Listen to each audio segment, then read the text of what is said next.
ધોળકા ફ્રેન્ચવેલ પાસે ફીડર લાઇનમાં ભંગાણ થતાં મ્યુનિસિપલ કમિશનરે સ્થળ ઉપર જઈ સમીક્ષા કરી હતી.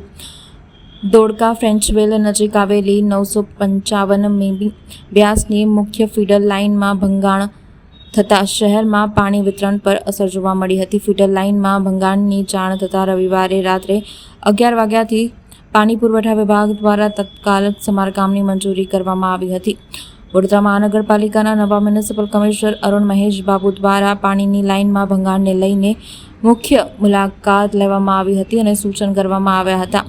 શહેરને પાણીનું પહોંચાડવા માટે ધોળકા ફ્રેન્ચવેલની મુખ્ય લાઇનમાં ગત રોજ ભંગાણ સર્જાતા પાણીનો વેડફાટ થઈ રહ્યો હતો. કોર્પોરેશને યુદ્ધના ધોરણે સમારકામની કામગીરી હાથ ધરી હતી.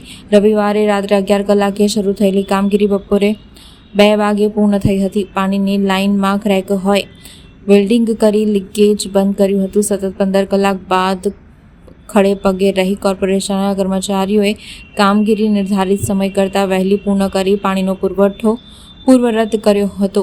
આ જે સિટીની રિક્વાયરમેન્ટ છે આના પ્રમાણે કરતાં જે સપ્લાય છે એ પ્રોપર છે, પણ ડિસ્ટ્રીબ્યુશન સિસ્ટમમાં થોડું ખામી લાગતું હતું. એટલે અમે ફિલ્ડમાં વિઝિટ ગયા હતા. એક જગ્યામાં લીક હતી. આના કારણે પ્રેશર ઓછું થઈ ગયું હતું સિટીમાં. તો આ પ્રેશરને સરખું કરવા માટે અત્યારે જે આખું રાત કામ ચાલ્યું હતું એ સ્થળ મુલાકાત કરીને જે કામ કરે છે એને મોટિવેશન આપવા માટે અમે ગયા હતા. સાંજ સુધી એનું પ્રેશર પાછા લાવવા માટે જ આ કામ પ્રયત્ન ચાલતી હતી ગઈકાલે રાત અમે આખો રાતમાં. લગભગ અમે વિચારીએ કે 1 કલાક કરતાં થોડું 15 મિનિટ ઓછું આપશું, પણ સાંજ સુધી પાણી આપવાનો પ્રયત્ન કરીએ.